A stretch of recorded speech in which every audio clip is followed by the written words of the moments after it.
Assalamualaikum warahmatullahi wabarakatuh. Selamat pagi, salam sejahtera bagi kita semua. Kita bertemu lagi di mata pelajaran PES PTKR. Kali ini kita membahas tentang balancing dan sporing. SMK? Bisa. SMK? SMK? Bisa. Teknik kendaraan ringan otomotif?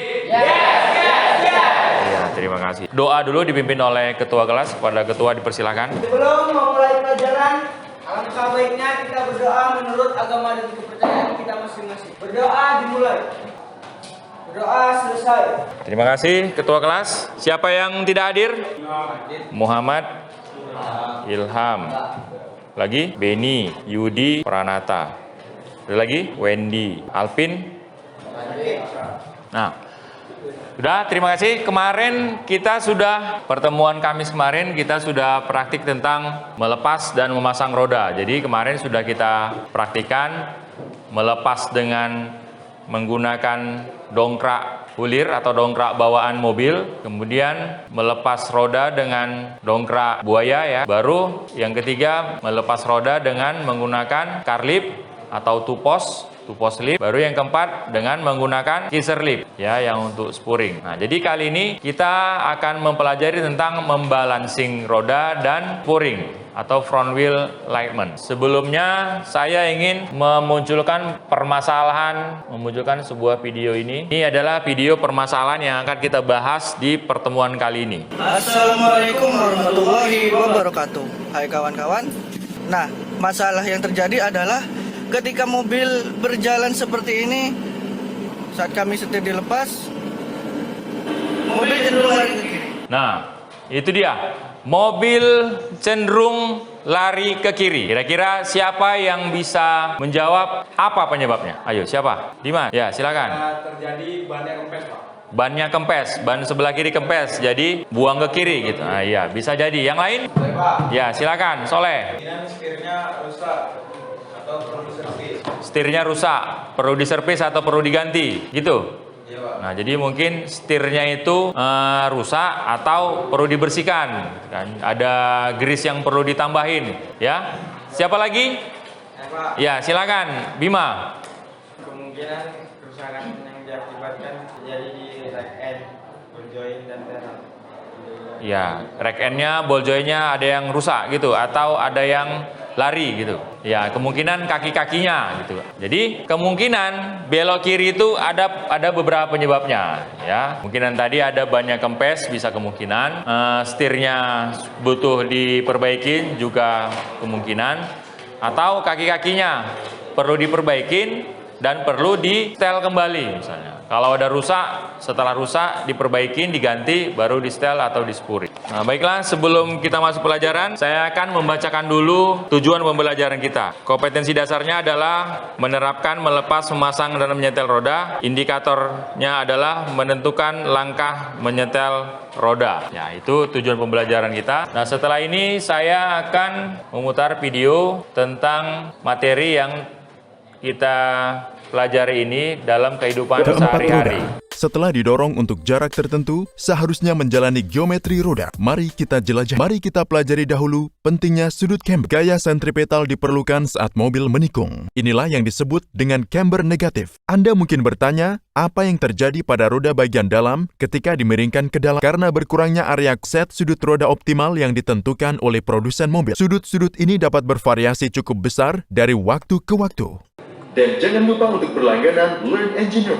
Ya, itu tadi contoh-contoh dari aplikasi atau penerapan sistem sistem kemudi yang berkaitan dengan front wheel alignment, dan nanti ada juga berkaitan dengan balancing. Jadi dijelaskan tadi apa itu chamber, apa itu to in to out, apa itu caster. Nah, jadi tiga sudut ini nanti akan kita pelajari dalam puring ya, ada atau pelurusan atau front wheel alignment. Untuk mempelajari lebih lanjut, sebelumnya saya ingin memutarkan sebuah video motivasi untuk kita semua ya, karena kalian masih pelajar, jadi perlu video-video motivasi yang untuk meningkatkan Sering banget gak sih pas lo Keinginan ngelakuin untuk sesuatu belajar. pekerjaan nih, ataupun lo punya goals nih yang lo pengen capai, rasanya tuh kayak berat banget pas lo mau mulai ngelakuinnya. Bisa jadi nih, lo udah janji ke diri lo sendiri untuk mulai hari ini, misalnya ya. Tapi banyak banget yang struggle dengan perasaan malas. Pertanyaannya, terus gimana dong cara supaya kita bisa mengatasi rasa malas dan melawan kebiasaan untuk menunda-nunda?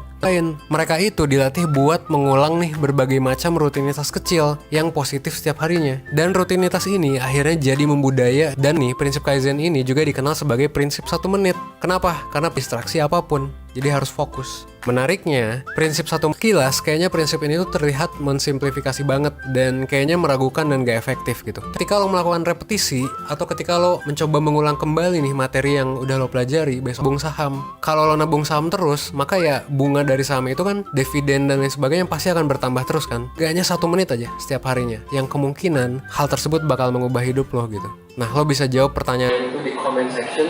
Coba kasih tahu di comment section kira-kira habit apa. Nah, pertanyaan yang muncul terakhir dari video motivasi, kapan mau ngeluangin 1 menit, ya kan? Tadi video ini menceritakan tentang Kaizen. Nah, Toyota itu menerapkan prinsip Kaizen. Apa tadi prinsipnya? Yang pertama tadi itu untuk melatih kita agar tidak malas. Gimana caranya? Ya, setiap hari sisakan 1 menit di jam yang sama setiap harinya untuk berlatih. Berlatih apa? Misalnya tadi contohkan berlatih main gitar atau apa tadi?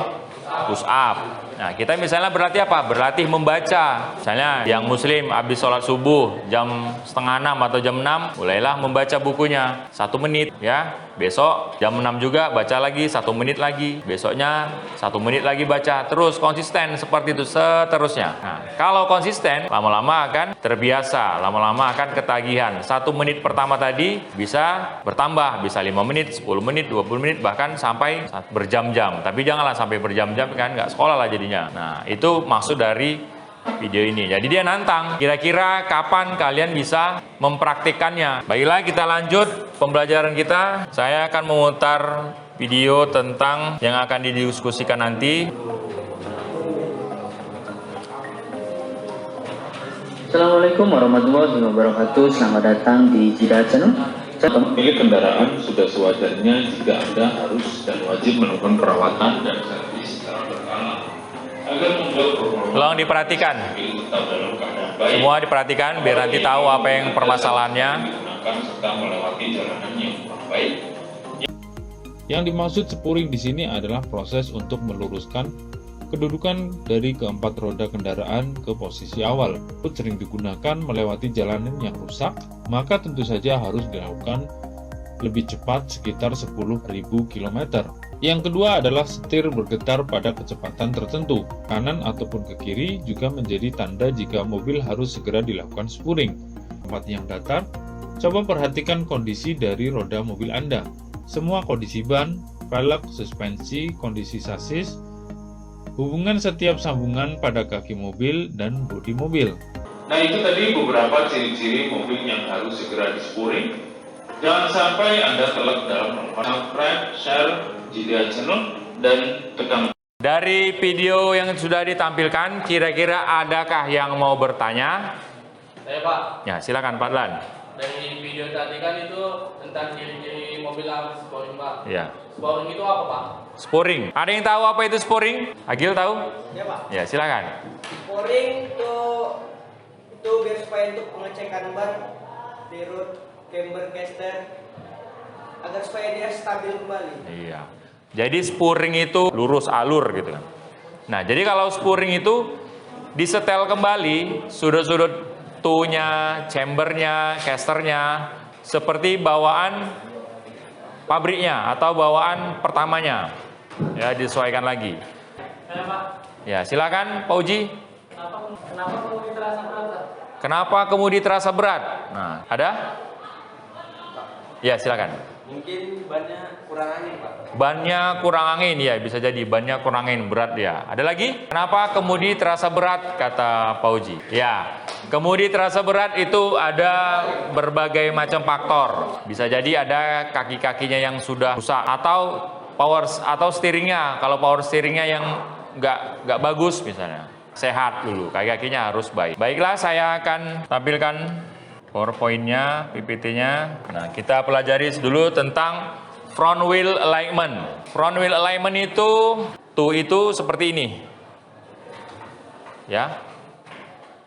Tuh seperti ini. Atau seperti ini kalau dilihat dari depan. Jadi ini to in, to dia seperti ini. Chamber positif, ya, bannya agak ke dalam, ban bagian bawah ke dalam itu positif. Chamber negatif, ban yang jejak di bawah itu keluar, ya. Kalau ini roda, ya, ini roda yang sebelah kanan, ini shocknya, maka kalau dia positif, dia di belakang. Nah, sekarang saatnya kita buat kelompok seperti kemarin. Kita buat 4 kelompok, ya. Kelompoknya sudah dibagi seperti kemarin. Satu kelompok akan diberikan LKPD, nanti dikerjakan masing-masing. Ya, silakan dibentuk kelompoknya. Ya, kelompoknya kemarin itu aja, disusun mejanya. Silakan, ayo. Kelompok yang kemarin.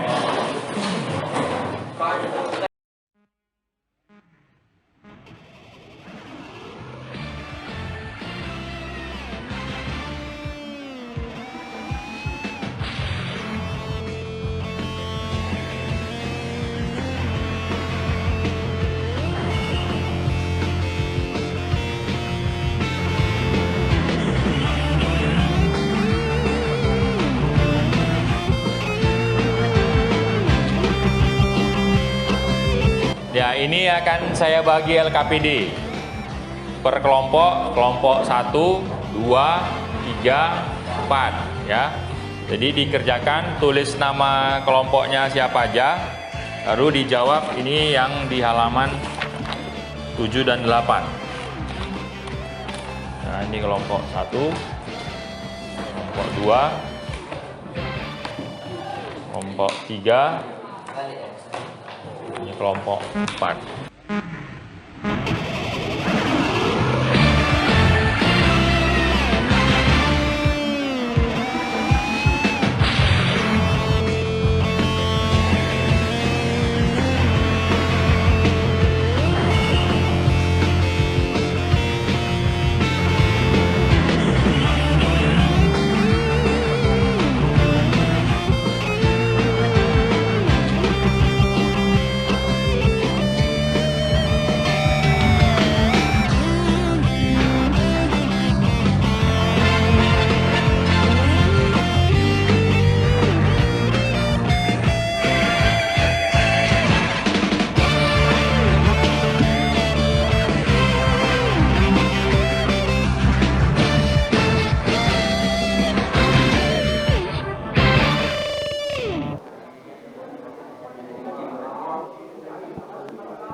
Siapa yang bisa duluan?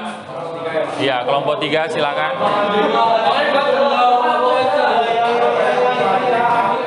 Ya, silakan maju kelompok 3. Nah, setelah kelompok 3 nanti bisa ditanya apa yang dikatakan kelompok 3. Kami dari kelompok 3 ingin mempresentasikan hasil jawaban kami tadi. Pertanyaan pertama, keausan titik, keausan terlokalisir pada bagian-bagian baku pada kasus yang ekstrim dan ban berbentuk poligon. Penyebabnya adalah kerusakan dan kausan ban disebabkan oleh faktor yaitu kondisi permukaan jalan dan dari kendaraan itu sendiri. Yang kedua, kausan luar ban pada satu sisi. Penyebabnya adalah satu sisi cepat aus ketimbang sisi lainnya karena sudut camber tidak tepat.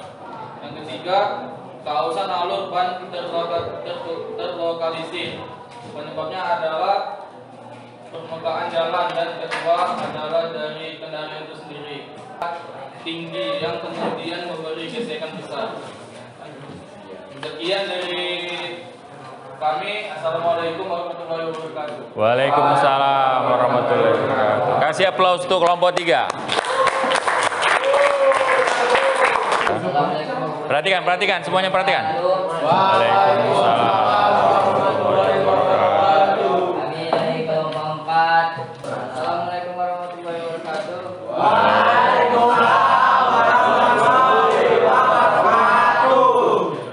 Perkenalkan, kami dari kelompok 1 ingin mempresentasikan pekerjaan kami. Nama Ya. Ya, silakan yang kelompok 3. Dendam nggak yang kelompok 3? Apa penyebabnya shock breaker dan bell joint lemah? Ya, silakan jawab. Kelompok pertama. Saya ingin menjawab dari pertanyaan kelompok 2 yang diberikan Kelompok 3. penyebab ball joint sama shockbreaker oblak ya. Itu lemah. Ya, sama itu. Itu disebabkan oleh pemakaian atau dia dipakai di jalan yang berlubang berusak parah.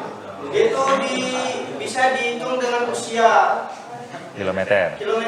speedo. Dia disebabkan karena keseringnya dia dibawa ke jalan yang rusak berlubang-lubang parah. Jadi dia shocknya itu semakin melemah sama baldoinnya oblak gitu ya.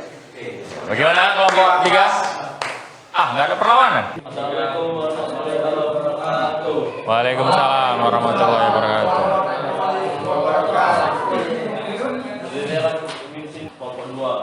Kelompok 2.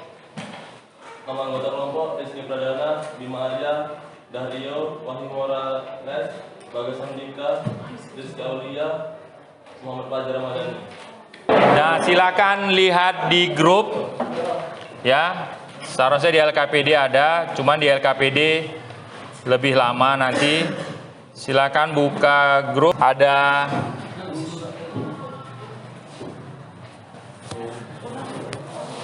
link kuisi saya kirim. Udah masuk nih 2.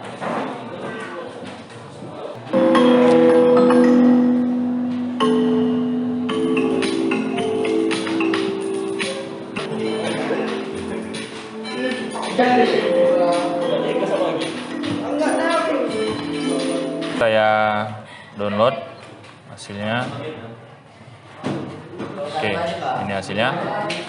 Nah, jadi saya ingin menambahkan bahwasanya minggu depan kita akan praktikum tentang balancing dan sporing. Jadi baju prakteknya jangan ada yang tertinggal. Kalau tidak ada baju praktek, mohon maaf tidak bisa dipersilahkan untuk ikut praktikum. Ya. Jadi untuk mengakhiri pembelajaran kita hari ini, mari kita tutup dengan doa yang dibawa oleh ketua kelas. Pada ketua dipersilahkan. Sebelum pulang ke rumah masing-masing, ada baiknya kita berdoa menurut agama dan kepercayaan kita masing-masing. Berdoa dimulai. Berdoa selesai. SMK. Bisa. SMK. Hebat. SMK. Bisa. Hebat. Teknik kendaraan ringan otomotif.